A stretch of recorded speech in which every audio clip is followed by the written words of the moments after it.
সঠিক পূর্ণ পন্থা মোদের দাও গো বলি, চালাও সে পথে যে পথে তোমার প্রিয়জন গেছে চলি। যে পথে তোমার চির অভিশাপ, যে পথে তোমার চিরভ্রান্তি পরিতাপ, হে মহাচালক মোদের কখনো করো না সে পথগামী। সবই হলো বান্দার চাওয়া, সবই হলো আল্লাহ পাক বান্দাকে দিবেন, সে কথাই আল্লাহ পাক সূরাতুল ফাতিহার মধ্যে বর্ণনা করেছেন। আপনি কি বলেন আল্লাহ পাকের কাছে তা বুঝতে তো হবে। তোতা পাখির মতো শুধু মুখস্থ করলাম, নিজে যদি অনুধাবন না করি আল্লাহ দিবেন কেমন করে? কোরআন শরীফ তেলাওয়াত করলে সওয়াব হয়, কোরআন শরীফ বুঝলে কি হয়? বোঝাটা তো সওয়াবের চেয়ে অনেক বেশি। কোরআন তেলাওয়াত করি সবাই, কিন্তু কোরআন বুঝি না, অনুধাবন করি না। আফালা ইয়াতাদাব্বারুনাল কুরআনা ওয়ালাউ কানা মিন ইনদি গায়রিল্লাহি লাওয়াজাদু ফীহি ইখতিলাফান কাসীরা। কোরআন থেকে শিক্ষা গ্রহণ করি না। আল্লাহ পাক বলেন, ওয়ালাকাদ ইয়াসসারনাল কুরআনা লিযিকরি ফাহাল মিন মুদ্দাকির। এ কোরআনুল কারীম তোমাদের জন্য সহজতর করে দিয়েছি, আছো কি কেউ তোমরা এর থেকে উপদেশ তোমরা গ্রহণ করবে, তাফাক্কুর করবে, তাদাব্বুর করবে। কোরআনুল কারীমের প্রত্যেকটি আয়াত শরীফ, প্রত্যেকটি আয়াতের মধ্যে প্রত্যেকটি অক্ষর এক একটা আলো। সে আলো হলো মানব জীবনের, দেহের সুস্থতার সে আলো বিন্যাস করে, তার পারিবারিক সুস্থতা, তার মস্তিষ্কের সুস্থতা, দেশের সুস্থতা, ব্যবসা বাণিজ্যের সুস্থতা, সকল প্রকার সুস্থতা বিন্যাস করে কোরআনুল কারীমের এ আয়াত শরীফ। সুবহানাল্লাহ। আজকে কোরআন আছে, কোরআনের তেলাওয়াত আছে, কোরআনুল কারীমের কেরাত আছে, বাস্তব প্রয়োগ নাই। কোরআন সবাই তেলাওয়াত করি, কোরআন। এরপরে পরিবার হলো আপনার সন্তান, এরপরে পরিবার হলো আপনার ভাই বোন, এরপরে পরিবার হলো আপনার বন্ধুবান্ধব, এরপরে পরিবার হলো গ্রামবাসী, এরপরে পরিবার হলো আপনার ওই জেলারবাসী, এরপরে পরিবার হলো দেশবাসী, এরপরে পরিবার হলো গোটা বিশ্ব পৃথিবী। যেরকম সুবহানাল্লাহ। শরীফের মধ্যে আসছে, মিশকাত শরীফের মধ্যে পাইছি, আল্লাহ নবী সাল্লাল্লাহু আলাইহি সাল্লামকে কয়েকজন সাহাবী জিজ্ঞাসা করলেন, ইয়া রাসূলুল্লাহ, জবানের কি হিসাব হবে? আল্লাহ নবী সাল্লাল্লাহু আলাইহি ওয়াসাল্লাম বলেন যে আল্লাহ পাক এই জবানের হেফাজত না থাকার কারণে উপর করে মানুষদেরকে টেনে টেনে জাহান্নামের মধ্যে নিক্ষেপ করা হবে। এক সাহাবী বললেন, যে ইয়া রাসূলুল্লাহ, এই জীবনে যত বিপদ, যত সমস্যার মধ্যে পড়ছি, আমার জবানের হেফাজত না করার কারণেই পড়ছি আমি। আল্লাহ নবী সাল্লাল্লাহু আলাইহি ওয়াসাল্লাম বলেন, মান সামাতা নাজা, তাহলে চুপ থাকো, নাজাত পাবে। সুবহানাল্লাহ। সব কাজে চুপ থাকা যাবে না। অন্যায়ভাবে মসজিদের মধ্যে আক্রমণ হয়েছে, অন্যায়ভাবে রাসূলকে আক্রমণ করে কথা বলেছে, অন্যায়ভাবে কোরআনের বিরুদ্ধে কথা বলছে, আপনি কি চুপ করে থাকবেন? এই চুপ করে থাকার অর্থই হলো যে ঈমান আছে কিনা সন্দেহ। এই কাজে চুপ থাকা যাবে না। এই কাজে হলো তা'মুরুনা বিল মারুফ ওয়া নাহাউনা আনিল মুনকার, সৎ কাজে আদেশ প্রদান, অসৎ কাজে প্রতিরোধ গড়ে তোলার, এটা হলো কথা। এখানে চুপ থাকা যাবে না। রাসূলের বিরুদ্ধে কথা বলে আপনি নিজেকে হেফাজত থাকার জন্য চুপ থেকে সুবহানাল্লাহ বললেন, এই সুবহানাল্লাহর কোনো দাম নাই। নবীর বিরুদ্ধে কথা বলে আল্লাহ পাক বলেন যে আমার রাসূলের জন্য, আমার দ্বীনের জন্য, আমার ইসলামের জন্য, আমার কোরআনের জন্য জানমালকে যারা বাজি রাখে, আমি আল্লাহ তাদের জন্য হয়ে যায়, তাদের জন্য পৃথিবীতে কোনো চিন্তা, কোনো ভয় নাই। সুবহানাল্লাহ। কাজে চুপ থাকার কিছু পর্যায়ে রয়ে গেছে। আপনার আমার জবানের হেফাজত না থাকার কারণে এত শত্রুতার সৃষ্টি, এবং এত বৈরিতার সৃষ্টি, এবং এত বিপর্যয়ের হলো সৃষ্টি। যে কোনো মিছিল মিটিং যেখানে যান না কেন, বক্তা যখন বক্তব্য দেয়, শ্রোতারা তখন শুনে, তখন তার কথা মাপে কি কথা বলল। একটু কথাই এদিক সেদিক হইলেই দেখবেন যে পেপারিং হয়ে গেছে। একটু কথা এদিক সেদিক হইলেই ভাইরাল হইতে এখন আর সময় হয় না। আগের জামানায় ভাইরাল হইতো কম, এখন তো ভাইরাল হয়ে গেছে। ইউটিউবে কিছু হইলেই ভাইরাল, কিছু হয় নাই ডাইনে কাটে বামে কাটে মাঝখান থেকে দিয়ে দেয়, তাই তো ভাইরাল হয়ে যায়। অতএব জবানের হেফাজত যদি থাকে, তাহলে পরে একটা মানুষ প্রথমেই সে হেফাজত হয়ে গেল। এর পরের হেফাজত হলো তার স্ত্রী, তাকে হেফাজত করবে, এবং তার কাছে হলো দাওয়াত পৌঁছাইতে হবে। নামাজ পড়ো, জিকির করো, এগুলোর দাওয়াত স্ত্রীকে পৌঁছাইতে হবে। আপনার ঘরের স্ত্রী সবচেয়ে শত্রুতার কাজ সবচেয়ে বেশি সাধন করতে পারে। অনেক মানুষ ঘরের স্ত্রীর কাছে তার মৃত্যু হয়ে গেছে। পেপারে দেখেন একজন তার স্বামীরে 12 খণ্ড করছে, আবার এক পুরুষ তার স্ত্রীরে 6 খণ্ড করছে। আবার এক মেয়ে মানুষ তার স্বামীর বিক্রি হওয়া 80 লাখ টাকা পরকীয়া ছিল একজনের সাথে, এক ছেলের সাথে, ডাক দেয় ঘরের মধ্যে আয়না রাখছে, গামছা দিয়ে গলা পেঁচাইয়া 80 লাখ টাকা নিয়ে তার প্রেমিক ঋণে উদাও হয়ে গেছে। এ তো ঘরের স্ত্রী। তাহলে আপন স্বজন সবচেয়ে বেশি ক্ষতি করতে পারে।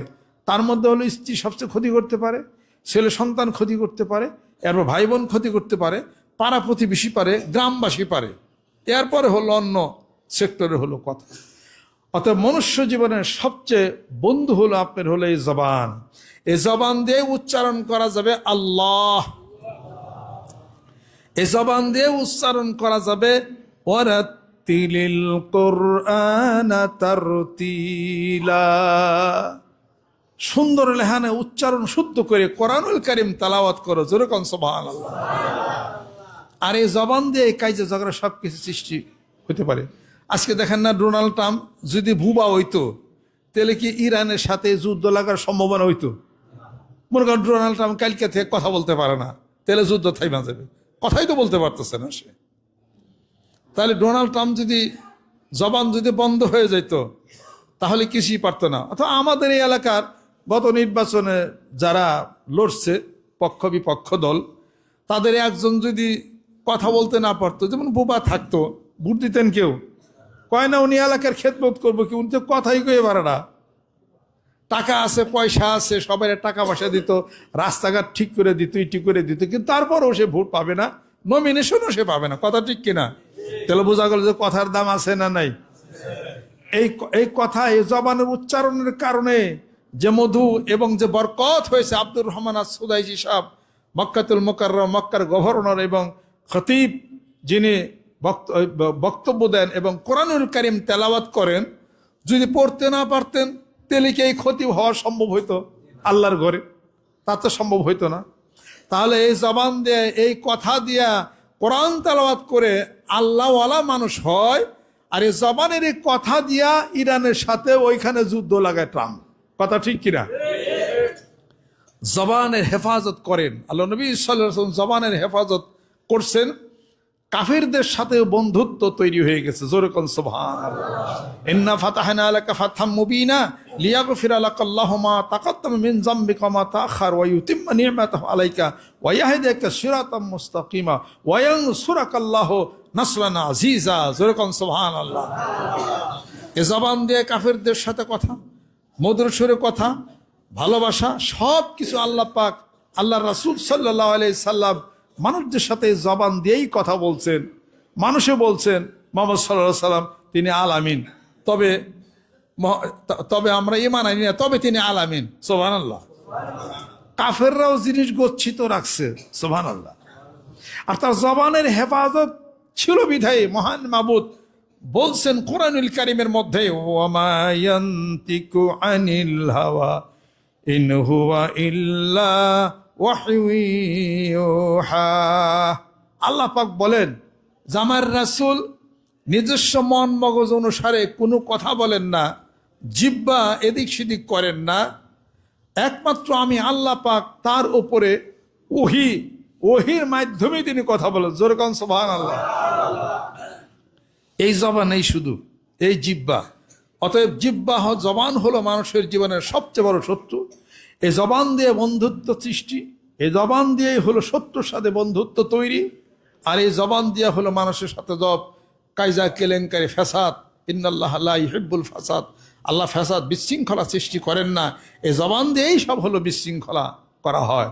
এই জন্য রমজান মুবারকের মাসে আল্লাহ নবী সাল্লাল্লাহু আলাইহি ওয়াসাল্লাম আল্লাহ পাক বলেন, আসসামু লি ওয়া আনা আজিবি, আসসামু লি ওয়া আনা উজিজাবি। যে বিরত থাকলো, বিরত রাখলো মিথ্যা কথা, প্রবঞ্চনা, সকল কিছু থেকে তার জবানকে হেফাজত করলো। আল্লাহ রব্বুল আলামিন বলেন, এই রোজা তো আমার জন্যে, আমার ভয়ে বান্দা গোপনে পারত এক গ্লাস পানি খাওয়ার জন্যে, আমার ভয়ে বান্দা তা নিজেকে হেফাজত করেছে। আমার ভাই মিথ্যা বলা হেফাজত করছে, জবানের হেফাজত করেছে। অতএব এই রোজা আমার জন্যে, এই রোজার প্রতিদান হাসরের ময়দানে আমি আল্লাহ পাক নিজেই তাকে দিয়ে দেব, অথবা আমি নিজেই তার প্রতিদান হইয়া যাই। জোরে কোন সুবহানাল্লাহ। কুতিবা আলাইকুমুস সিয়ামু কামা কুতিবা আলাল লাযিনা মিন ক্বাবলিকুম লাআল্লাকুম তাত্তাকুন। তোমাদের জন্য রোজা, রমজান মাসের রোজা ফরজ করা হয়েছে, যেভাবে অতীতেও রোজা ফরজ করা হয়েছিল। তবে এটা আদম আলাইহিস সালামের উপর রোজা ফরজ ছিল 3টা আইয়ামে বেস, 13, 14, 15। এটাকে আইয়ামে বেস বলা হয়। এই 3 তারিখে রোজা ফরজ ছিল। হযরত মূসা আলাইহিস সালামের জমানায় আশুরার রোজা ফরজ ছিল। মুহাম্মদ সাল্লাল্লাহু আলাইহি সাল্লাম এই জমানায় 30টি রোজা আল্লাহ পাক ফরজ করেছেন। যেরকম সুবহানাল্লাহ। এই রমজান মোবারকের মাসে এমন একটা রাত আছে, যে রাত হলো লাইলাতুল কদর বলা হয়, শবে কদর। যেরকম সুবহানাল্লাহ। মান কামা ফি লাইলাতুল কদর ঈমানান ওয়া ইহতিসাবান গুফিরা লাহু মা তাকাদ্দামা মিন যামবি। যেই ব্যক্তি ঈমান এবং ইহতিসাবের সাথে এই রাতটি জাগরণ হলো এবং সে ইবাদত বন্দেগীতে মশগুল হলো, আল্লাহ পাক তার জীবনের সমস্ত গুনাহগুলো আল্লাহ পাক তাকে মাফ করে দেন, তার ভাগ্যের পরিবর্তন করেন, তার হায়াত বাড়িয়ে দেন, তার রিজিক বাড়িয়ে দেন। যেরকম সুবহানাল্লাহ। আল্লাহ রাব্বুল আলামিন বলেন যে আমি শবে কদরের এই রাত্রিতে কোরআন নাজিল করেছি। আপনি কি জানেন যে এই কদর রাত্রির কি মর্তবা, কি সম্মান, কি মর্যাদা আমি প্রতিষ্ঠা করেছি? ইন্না আনজালনাহু ফি লাইলাতুল কদর ওয়া মা আদরাকা মা লাইলাতুল কদর লাইলাতুল কদর খায়রুম মিন আলফি শাহর। 1000 মাসের চেয়ে শ্রেষ্ঠ রজনী হলো এই শবে কদর রাত। যেরকম সুবহানাল্লাহ। তানাজ্জালুল মালাইকাতু ওয়ার রূহু ফিহা বিইজনি রাব্বিহিম মিন কুল্লি আমর সালামুন হিয়া হাত্তা মাতলাইল ফজর। জিবরাইল ফেরেশতা সমস্ত ফেরেশতাদেরকে নিয়ে সমস্ত বরকত নিয়ে আল্লাহ পাকের এই ঘরের উপরে নাজিল হন, অবতীর্ণ হন, এবং এই বরকতগুলি পৃথিবীতে ছড়িয়ে দেন। ফজর তুলু হওয়া পর্যন্ত ফেরেশতারা বলে আমিন আমিন। যেরকম সুবহানাল্লাহ। যত জিকির, যত কোরআন শরীফ তেলাওয়াত, যা কিছু হয় ফেরেশতারা বলে আমিন, শান্তি হোক গোটা রাত ভরা। যেরকম সুবহানাল্লাহ। এর কি পটভূমি আছে, একটি শানি নুজুল আছে শবে কদরের রাত্রিতে। আল্লাহ নবী সাল্লাল্লাহু আলাইহি সাল্লাম বলতেছিলেন সাহাবাদেরকে যে বনী ইসরাইলের মধ্যে এমন এক লোক ছিল যার নাম ছিল হলো শামন। কোরআন শরীফের মধ্যে আপনারা খুলে দেখেন শবে কদরের নাজিল অবতীর্ণ হওয়ার পটভূমি, অর্থাৎ শানি নজরুলের মধ্যে বনী ইসরাইলের মধ্যে এক লোক ছিল, নাম ছিল তার শামন। সে 1000 মাস ভরা সে যুদ্ধ বিগ্রহ করে আধ্যাত্মিক জগতে সে হাসিল করেছিলেন, আল্লাহ পাকের সন্তুষ্টি লাভ করেছিলেন। বনী ইসরাইলের মধ্যে নাম ছিল শামন। তাহলে নবী সাল্লাল্লাহু আলাইহি সাল্লাম সাহাবাদেরকে এই বর্ণনা যখন করতেছিলেন, সাহাবারা বলেন সে তো অনেক দীর্ঘ হায়াত পাইছে। এখন আমরা তো উম্মতে মুহাম্মদে, আমাদের হায়াত তো কম, আমরা কেমনে করে বরকত হাসিল করতে পারি? এই কথার পরিপ্রেক্ষিতে আল্লাহ রাব্বুল আলামিন এই সূরা কদর নাজিল করলেন। ইন্না আনজালনাহু ফি লাইলাতিল কদর ওয়া মা আদরাকা মা লাইলাতুল কদর লাইলাতুল কদর খায়রুম মিন আলফি শাহর। আল্লাহ পাক বলেন, হে রাসূল, শবে কদরে আমি কোরআন নাজিল করেছি। আপনি কি জানেন শবে কদর লাইলাতুল কদর কি? জানে কি 1000 মাস? ওই ব্যক্তি যে 1000 মাস বলে যুদ্ধ বিগ্রহ করেছে, যে সওয়াব পাবে শবে কদর রাত আপনার উম্মতের জন্য, সেই রাত আমি দিলাম এক রাতের ইবাদত ওই 1000 মাসের চেয়ে শ্রেষ্ঠ হয়ে যাবে। যেরকম সুবহানাল্লাহ। এখন আমরা সব খুশি, আল্লাহ সেই মর্যাদা দিয়েছেন কিনা? যেরকম সমস্ত নবীর উম্মতের আগে আমরা আগে জান্নাতে যাব। আমাদের আগে জান্নাতে যাইতে পারবে না কেউ। এই ভাগ্য আমাদেরকে আল্লাহ পাক দিচ্ছেন রমজান মুবারকের মাসে। এটা গ্রহণ করা উচিত আছে কিনা? যেরকম আল্লাহ নবী সাল্লাল্লাহু আলাইহি সাল্লাম মানে যখন রমজান মুবারকের মাস আসে, আমি বাতাসের মতো তখন দানকারী হয়ে যায়। আর আল্লাহ পাক 700 পর্যন্ত সওয়াব আল্লাহ পাক নির্দিষ্ট করেছেন। এই মাসেই হলো জাকাত প্রদানের মাস। যেরকম সুবহানাল্লাহ। টাকার জাকাত, স্বর্ণের জাকাত আপনি দিবেন। দেহের জাকাতের জন্য 30টা রোজা, আর টাকা পয়সার জাকাতের জন্য 100 টাকায় 2.5 টাকা জাকাত। যেরকম সুবহানাল্লাহ। অতএব স্বর্ণ যদি 7.5 ভরি থাকে, জাকাত নাই, 7.5 ভরি হইলেই জাকাত ওয়াজিব হয়ে যাবে। 100 টাকায় 2.5 টাকা স্বর্ণের বিক্রির মূল্য, আপনি বর্তমান মূল্য ধরবেন, এখন বিক্রিগুলো কত টাকা হয়, ওই টাকা পরিমাণ আপনার 100 টাকা 2.5 টাকা আপনি জাকাত দিবেন। আর রূপা যদি হয় 52.5 তোলা আপনি দিবেন। আল্লাহ পাক আমাদেরকে যেন কবুল করে নেন, রহমত করে নেন, বরকত আল্লাহ পাক যেন নাজিল করে দেন। মানিকগঞ্জ দরবার এখানে একটা মাদ্রাসা আছে, এখানে অনেক গরিব এতিম ছেলেরা এখানে পড়াশোনা করে। এই মাদ্রাসা আপনারা দান করতে পারেন, কেতাব দান করতে পারেন। যদি মৌলানা না হন, কেতাব পড়ার ক্ষমতা যোগ্যতা যদি না থাকে, এক সেট কেতাব যদি মাদ্রাসায় কিনে দেন, ওই ছাত্ররা পড়বে, ওই সব আপনি পাবেন। যেরকম সুবহানাল্লাহ। রমজান মুবারকের মাস আমাদের ভাগ্যের মাস। রমজান মুবারকের মাস কোরআন নাজিলের মাস। রমজান মুবারকের মাস গুনাহ মাফ হওয়ার মাস। আর আসমানের দরজাগুলি ফুতিহাত আবওয়াবুস সামাওয়া, আসমানের দরজাগুলি আল্লাহ পাক খুলে দেন, আর জাহান্নামের দরজা আল্লাহ পাক বন্ধ করে দেন। আর যত মানুষের পিতা মাতা আত্মীয় স্বজন যাদের রুহগুলি আছে, সেই রুহগুলিকে আল্লাহ পাক ছেড়ে দেন। রমজান মুবারকের মাসে সমস্ত তার শাস্তি আল্লাহ পাকে স্থগিত করে দেন। কাজে পিতা মাতা আত্মীয় যাদের ইন্তেকাল করেছেন তাদের রুহু বিচরণ করে সুবহানাল্লাহ, আলহামদুলিল্লাহ, আল্লাহু আকবার, লা ইলাহা ইল্লাল্লাহ কোরআন শরীফ খতম করে পিতামাতার জন্য দোয়া করেন। ওই পিতামাতা কবর থেকে খুশি হয়ে যাবে। আল্লাহ পাক আমাদেরকে যেন কবুল ও মঞ্জুর করে দেন, রহমত করে দেন। আল্লাহ পাক বরকত আল্লাহ পাক যেন নাজিল করে দেন। আসেন সকলে আমরা মহান মাবুদের নিকট তওবা করি, গুনার জন্য তওবা করি। আস্তাগফিরুল্লাহ রব্বি মিন কুল্লি যামবি ওয়া আতুবু ইলাই, লা হাওলা ওয়ালা কুওয়াতা ইল্লা বিল্লাহ। এ দেশের জন্য দোয়া করি, সুখ সমৃদ্ধির জন্য দোয়া করি। আমাদের দেশ গরিব দেশ, আল্লাহ যেন ধনী বানিয়ে দেন। সেই তুলনায় আমরা কোরআনের খাদেম হয়ে যাই, কোরআন শরীফ তেলাওয়াত করি এবং ভিতরে হিকমতের জ্ঞান আল্লাহ পাক যেন দিয়ে দেন। গোটা বাংলাদেশে যারা আছেন সকলে যেন কোরআনের প্রতি শ্রদ্ধাশীল হয়ে যায়, জিকিরের প্রতি শ্রদ্ধাশীল হয়ে যায়, নামাজের পাবন্দ যেন হয়ে যায়। সব মারামারি কাটাকাটি হানাহানি সব বন্ধ হয়ে যাবে কোরআনের আলো কলবের মধ্যে যদি ঢুকে। যেরকম সুবহানাল্লাহ। আউযু বিল্লাহি মিনাশ শাইতানির রাজিম। बिस्मिल्लाहिर रहमानिर रहीम। तौबा किया मैं सबूरी बातों से और सबूरे कामों से, और बैत किया मैं ऊपर हाथ मोहम्मद मंजूरुल इस्लाम सिद्दीकी खलीफा अलहाज हजरत मौलाना मोहम्मद अजहरुल इस्लाम सिद्दीकी साहिब के। आई मेरे मौला इस तौबा और इस बयात কবুল ফরমা। সম্মানিত মুসলিম একরাম, আর কয়েক মিনিট কথা বলবো আমি ইনশাআল্লাহ। আপনাদের খেদমত আমার আরজ। আজকে মনে করেন আমি ছোট্ট একটা উদাহরণ আমি দেই। এ বায়াত হইল না, এ বায়াতটা কেন? কিছুই না, আপনার সাথে আমার বন্ধুত্ব হইল। এ বায়াত হয়েছে না এই 18-19 তারিখে সংসদ ভবনে বয়াত হয় না? বায়াত কি? শপথ বাক্য পাঠ, অঙ্গীকার নামা তারা করছে। আমি বাংলাদেশে ভালো চাই, বিশ্ববিদ্যালয় এটা ওটা হ্যান রাগ বিরাগের বশবর্তী হইয়া কোনো প্রকার অ্যাকশন নেব না, এই তো বায়াত। এই বায়াত কিসের বায়াত? ওই বায়াত হলো দেশ পরিচালনার বায়াত। এই বায়াত হলো কবর হাসর নাসর দেশ সমস্ত কিছু মিলে হলো এই বায়াত। কোরআন সুন্নাহর বিধান মতো চলবো, কাউকে সেজদা করব না, মারামারি কাটাকাটি হানাহানি পারবো না। এই সব আজ থেকে আমি বায়াত গ্রহণ করলাম, প্রতিশ্রুতিবদ্ধ হইলাম। যখন আপনি বায়াত প্রতিশ্রুতিবদ্ধ হলেন, নিশ্চয় আপনি আমার একটা কথা শুনবেন। কথা ঠিক কিনা? আজকে দেখেন যারা বিএনপি করে তারা তারেক রহমানের কাছে তারা বায়াত হয়েছে, জিকির করব, এই বায়াত হয় নাই। কিন্তু তাদের পার্টির নিয়ম কানুন শৃঙ্খলা দেশ চালাবে কেমনে, এই বায়াত তো হয়েছে। কথা ঠিক কিনা? তাহলে পরে সে নিরঙ্কুশ বিজয় লাভ করার পরে বিএনপির যে চেয়ারম্যান সাহেব আছেন তারেক রহমান, উনি বললেন কি, তোমরা বিজয় মিছিল করবা না। মানিকগঞ্জে কি বিজয় মিছিল হয়েছে?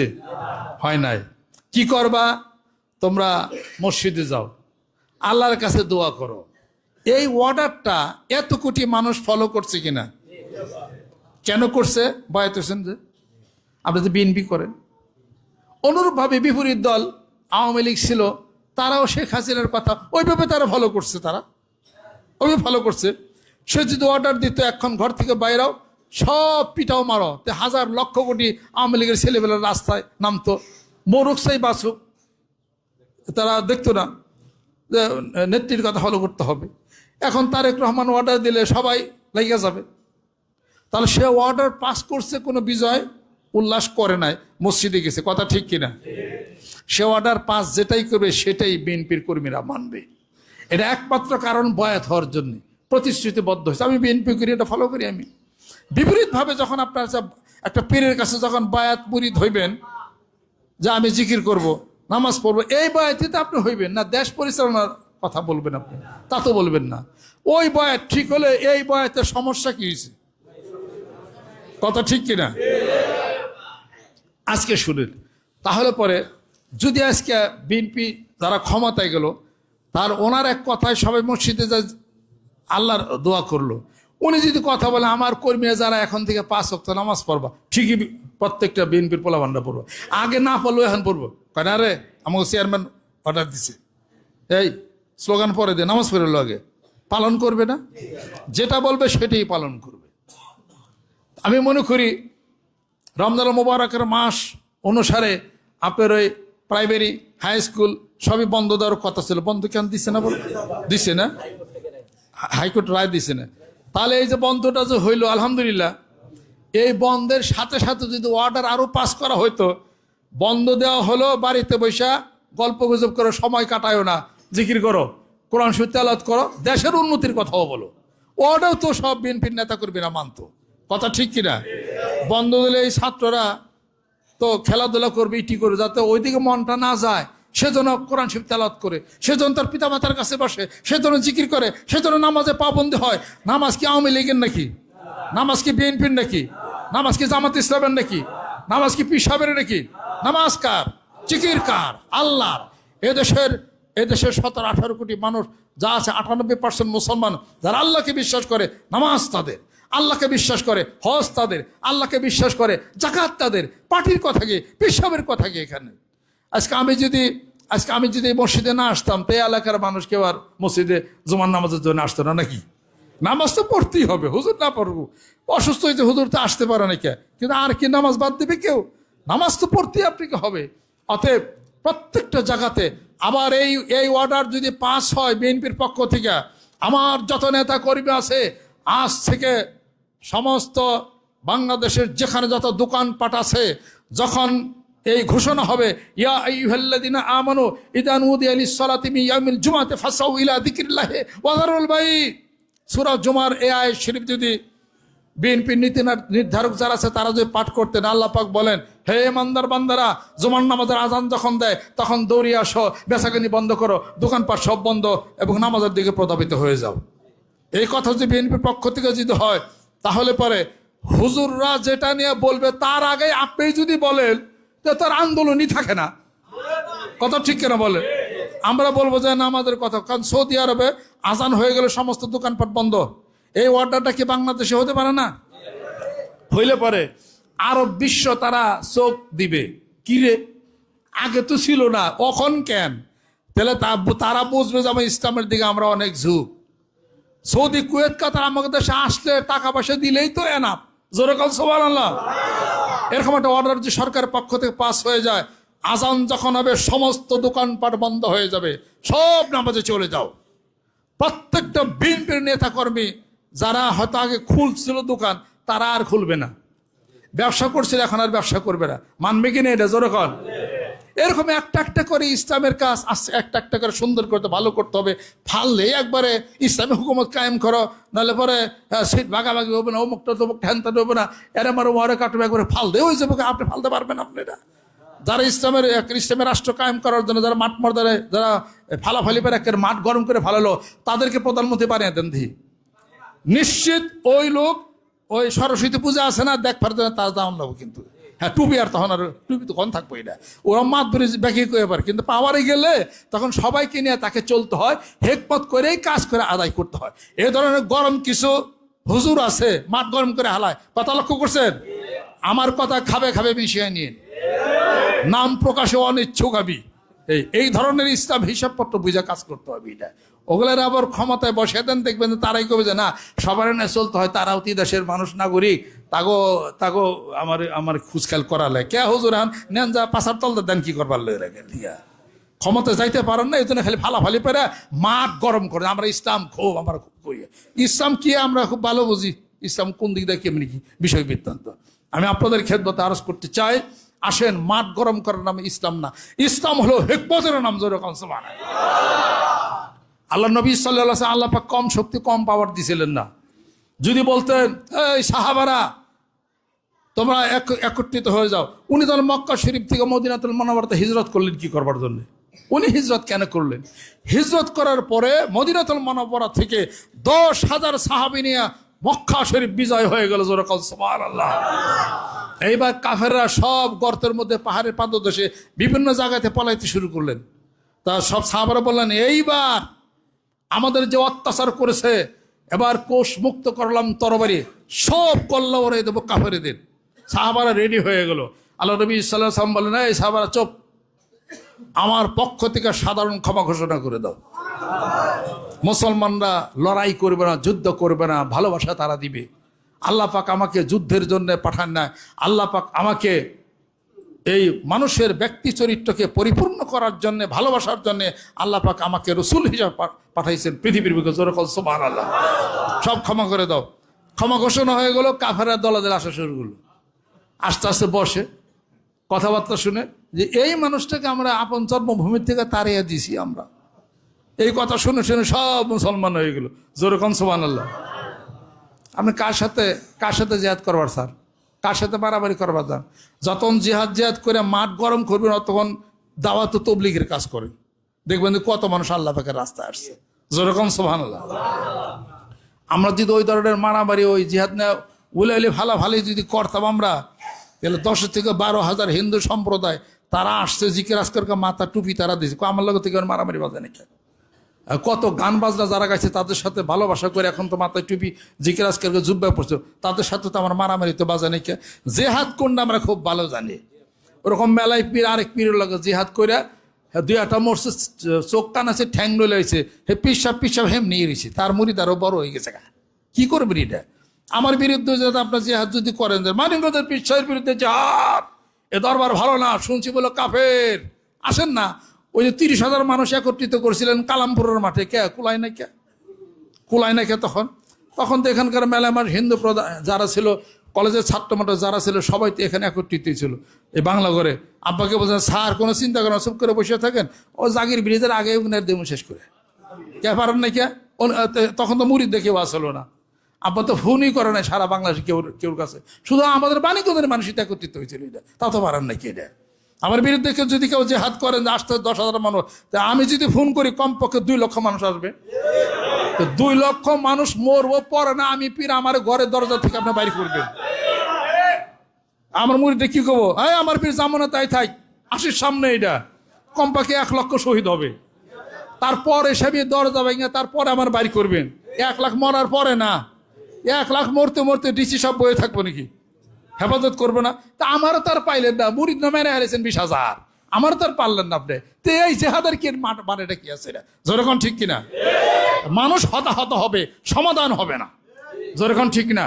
দাওয়াত নিয়ে যান, কথা বলেন, আলাপ আলোচনা করেন, বসেন, মিটিং করেন, বসেন, আলাপ আলোচনা করেন, এটাই হলো সমঝোতার লাইন।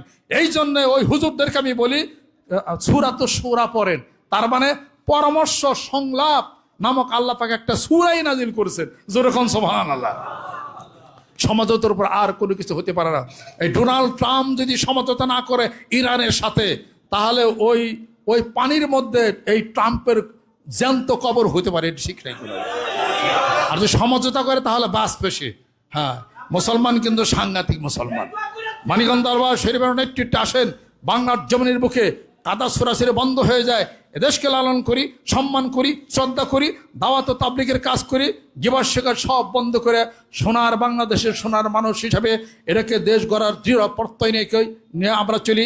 আর সেই ধরনের নেতৃত্ব আমরা কামনা করি, যেই নেতৃত্বের মধ্যে আছে কোরআন, যে নেতৃত্বের মধ্যে আছে হাদিস শরীফ, যেই নীতির মধ্যে কোরআনের নীতি নাই ওটা কোনো রাজনীতি হতে পারে না। ওটার নাম হলো কুনীতি, ওটার নাম হলো দুর্নীতি। যেরকম ঠিক কিনা? যে নীতির মধ্যে কোরআনিক জীবনের, হাদিস শরীফের জীবনের আলো হবে, আস্তে আস্তে হবে মানুষদেরকে বুঝাইয়া টুজাইয়া হিকমতের সাথে। এই কথাটা আমি বলতেছিলাম। যেরকম সুবহানাল্লাহ। আল্লাহ পাক আমাদেরকে যেন কবুল করে নেন, রহমত করে দেন, বরকত আল্লাহ পাক যেন নাজিল করে। মা তাওফিক ইল্লা বিল্লাহ।